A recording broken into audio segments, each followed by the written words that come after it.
کراچی کا علاقہ لیاقت آباد ایف سی ایریا میں ڈکیتی مزاحمت کے دوران فائرنگ سے 3 سال کی بچی جاں بحق ہو گئی۔ والد کا یہ کہنا ہے کہ بچی کو گود میں لے کر گلی میں چہل قدمی کر رہا تھا۔ اس دوران موٹر سائیکل سوار 2 ملزمان آئے اور موبائل چھیننے کی کوشش کی، جس پر مزاحمت کی تو ملزمان کی فائرنگ شروع ہو گئی اور ملزمان نے فائرنگ کر دی۔ اب کراچی کے علاقے گلستان جوہر سے نوجوان تاجر میر رضا علی کی تشدد زدہ لاش ملنے کی تحقیقات بھی جاری ہیں، اور یہ ویسے انتہائی افسوسناک یہ واقعہ ہے۔ نوجوان تھا، 25 سال کا ینگ انٹرپرینیور تھا، جو کہ جس نے اپنی بڑی اچھی تعلیم اس نے حاصل کی، تعلیم یافتہ تھا، اور پھر اپنی انویسٹمنٹ سے اس نے ایک بڑا اچھا ایک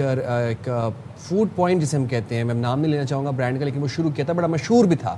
تو تشدد زدہ لاش ملی۔ میں کہتا ہوں کہ اس شہر کے اندر سیکیورٹی کے یہ معاملات ہو گئے، ہماری سیفٹی جو ہے وہ اتنی سستی ہو گئی ہے۔ سیکیورٹی کے معاملات پر آپ نے جو بات کہی ہے نا، کیونکہ ہمیں یہ کہا جا رہا تھا کہ جی بہت بہتر حالات ہو گئے ہیں، تو نذیر شاہ نمائندہ خصوصی ساتھ ہیں، ان سے جان لیتے ہیں۔ نذیر، ذرا بتائیے گا یہ جو واقعہ پیش آیا ہے، اب مزید اس کی کیا کنیکشن مل رہے ہیں، کیا ڈیٹیلز ہیں؟ بالکل، دیکھیں، صدف سائم کی جانب سے 2 واقعات پوچھے گئے، جس میں ایک جو شریف آباد والا واقعہ لیاقت آباد ایف سی ایریا مروی کا والا، اور دوسرا میر رضا والا واقعہ۔ تو پہلے میں اس بچی والا واقعہ بتا دوں۔ 3 سالہ بچی فروا ہے، جو گولی لگنے سے جاں بحق ہو گئی ہے۔ ابتدائی طور پر جو بتایا گیا تھا یہ ڈکیتی مزاحمت پر واقعہ پیش آیا ہے، تو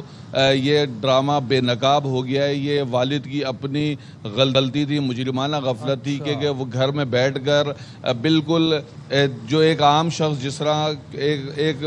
پروفیشنل شخص جس طرح رائفل یا اپنی گن صاف کرتا ہے، ایسے کوئی شخص گھر میں بیٹھ کر اس کو نہیں کر سکتا۔ تو اس نے وہی کیا، سیفٹی میجرمنٹ پورے نہیں کیے اور رائفل صاف کر رہا تھا کہ اچانک سے وہ گولی چلی اور اس کی اپنی بیٹی کو جا لگی۔ جب اس نے معاملہ دیکھا تو سب سے پہلے اپنی بچی کے کپڑے تبدیل کیے، اور اس کے بعد اس نے فوری طور پر پولیس کو آگاہ کیا کہ میرے ساتھ ڈکیتی ہو گئی ہے، اور لاش کو جب اسپتال منتقل کیا گیا تو وہاں سے بھی وہ بغیر پوسٹ مارٹم کرائے ہوئے اس بچی کو گھر لے گیا کہ ہم کو قانونی کارروائی نہیں کرنی۔ لیکن پولیس نے جب اس پوری معاملے کی تحقیقات کی تو یہ پتہ چلا کہ اس کے اپنے والد کی گولی سے بچی جاں بحق ہوئی، جس کے بعد اس کے والد کو گرفتار کر کے تھانے منتقل کیا گیا اور مزید قانونی کارروائی کی جا رہی ہے۔ دوسرا واقعہ میر رضا والا انتہائی افسوسناک واقعہ ہے۔ اس واقعے کی جو سب سے پہلی CCTV فوٹیج سامنے آئی ہے، گزشتہ روز ہم نے وہ حاصل کی تھی، جس میں صبح تقریباً رات کا 4:08 ہو رہے ہیں، اور اس وقت آن لائن رائڈ بک کی جاتی ہے، اور ایک گاڑی اس کے گھر کے پاس آ کر رکتی ہے، اور 4:09 پر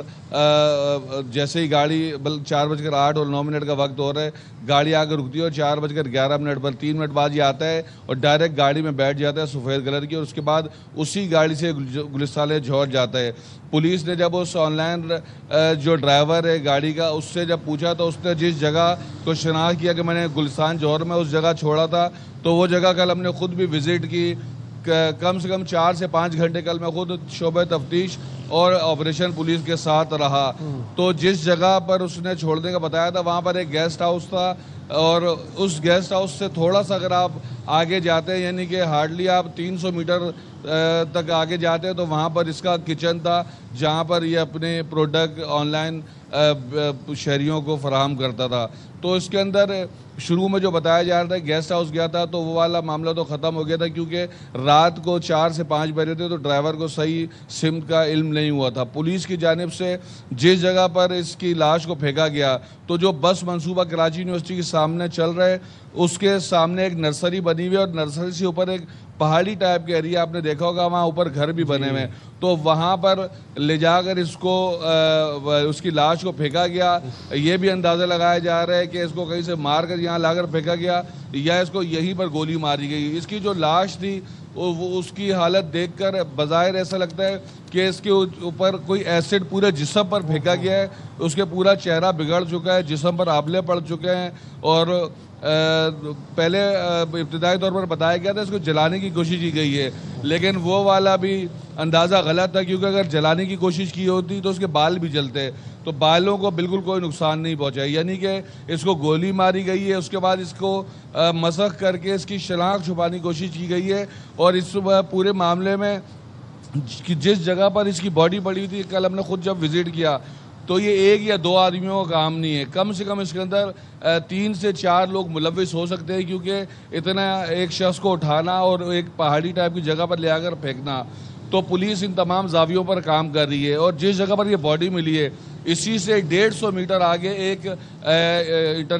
اسکول ہے, چین آف اسکول ہے, وہاں پر CCTV کیمرے لگے ہوئے ہیں, لیکن وہ ورکنگ میں نہیں ہے. پولیس کا کہنا ہے اگر وہ ایک کیمرہ بھی ورکنگ میں ہوتا تو اب تک ملزم پکڑا جا چکا ہوتا ہے. پولیس اب یہ روٹ بنا رہی ہے, جس طرح یہ اپنے گھر سے 4:11 پر نکلا ہے, اس کے بعد یہ کہاں تک گیا ہے, تو اس حساب سے روٹ بنا رہی ہے. پولیس کا کہنا ہے کہ کیا جا سکتا ہے, تو معلوم ہو سکتا ہے لاسٹ کس سے بات ہوئی, کس سے رابطے ہوئے, کیا کوئی تھریٹ تھی, کوئی تنگ کر رہا تھا, کچھ اہل خانہ بتا رہے ہیں اس بارے میں.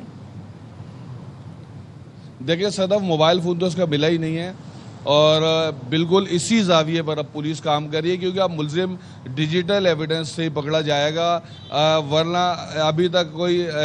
ایسا ہیومن ریسورس, ہیومن انٹیلیجنس اس میں اب تک ناکام ہو چکی ہے. اب پولیس کے پاس ایک ہی طریقہ کار ہے کہ وہ جیو فینسنگ اور جو CDR جب نکلتی ہے تو اس میں دیکھا جائے گا کہ آخری مرتبہ اس کو کس نے فون کیا تھا, اس کا کس کے ساتھ تنازع چل رہا تھا, جو اس کا پارٹنر تھا اس کے ساتھ اس کے رابطے کیسے تھے. اور پولیس کا یہی کہنا ہے کہ ڈیجیٹل طریقے سے ہی اب اس کیس کو آگے بڑھایا جا رہا ہے. تفتیشی افسر اور آپریشن پولیس دونوں مل کر اس کیس پر کام کر رہے ہیں, اور یہ بات ضرور اس میں طے ہے کہ جس شخص نے بھی اس کا قتل کیا وہ اس کا کوئی قریبی تھا. رات کے اس پہر جب لوگ سو رہے ہوتے ہیں, یہ شارٹ پہن کر ایمرجنسی میں ایک ایسے شخص کے پاس جاتا ہے, جبکہ اس کے پاس اپنی بھی گاڑی موجود ہے, اور یہ آن لائن ڈرائیو کر کے جاتا ہے, تو یقینی طور پر آگے سے جو بھی اس کا دوست تھا یا کوئی جاننے والا تھا اس نے کہا ہوگا کہ تم آ جاؤ تو میں واپس میں چھوڑ دوں گا. کچھ بھی ہو سکتا ہے, وہ آگے لڑکی تھی, لڑکا تھا, کون شخص تھا, پولیس اس بارے میں معلومات حاصل کرنے کی کوشش کر رہی ہے. لیکن یہ انتہائی لرزہ خیز اور شفاقانہ قتل کی واردات ہے. میر رضا محض 25 سال کا تھا, اور اس کے بارے میں بتایا جا رہا ہے کہ اس نے انتہائی محنت سے اپنے 1 یا 2 آؤٹ لیٹ بنائے تھے, جو ایک بادرآباد میں, ایک نازم آباد میں تھا, اور محنتی لڑکا تھا. اس کے لیے لوگ ہمیں فون کر کے پوچھتے ہیں کہ اس کیس کا کیا ہوا, تو پولیس سے بھی ہم بار بار پوچھتے ہیں, ہم خود بھی جا کر ان جگہوں کو وزٹ کرتے ہیں, تو پولیس کی جانب سے ہم دیکھ رہے ہیں کام تو اس پر بہت تیزی سے کیا جا رہا ہے, لیکن اب صرف ڈیجیٹل طریقہ کار ہے جس سے ملزمان کو پکڑا جا سکتا ہے. جی ٹھیک ہے نذیر شاہ, آپ ہمیں اپڈیٹ کرتے دونوں واقعات کے حوالے سے بہت شکریہ. انتہائی لرزہ خیز اور شفاقانہ یہ واقعہ تھا, خاص طور پر 3 سالہ بچی ایک طرف 25 سالہ نوجوان, اور میں یہ سوچ رہا تھا پورے سیگمنٹ کے اندر کہ کوئی بلا خوف و خطر اس شہر کے اندر لوگوں کو مار کے, فائرنگ کر کے, جلا کے پھینک دیا جاتا ہے, ڈر بھی نہیں لگتا کہ کوئی پکڑ لے گا, پولیس آ جائے گی. نو پرپس, ایسا کوئی ہمیں اس کے پیچھے ایسی کوئی وہ بھی نظر نہیں آ رہی کہ چلے جی کوئی ڈکیتی ہو, کوئی بتہ خوری کا معاملہ ہو, نہ جانے کیا اس کا کنیکشن ہے. آئی ہوپ کہ پولیس اس کیس کو سالو کر سکے.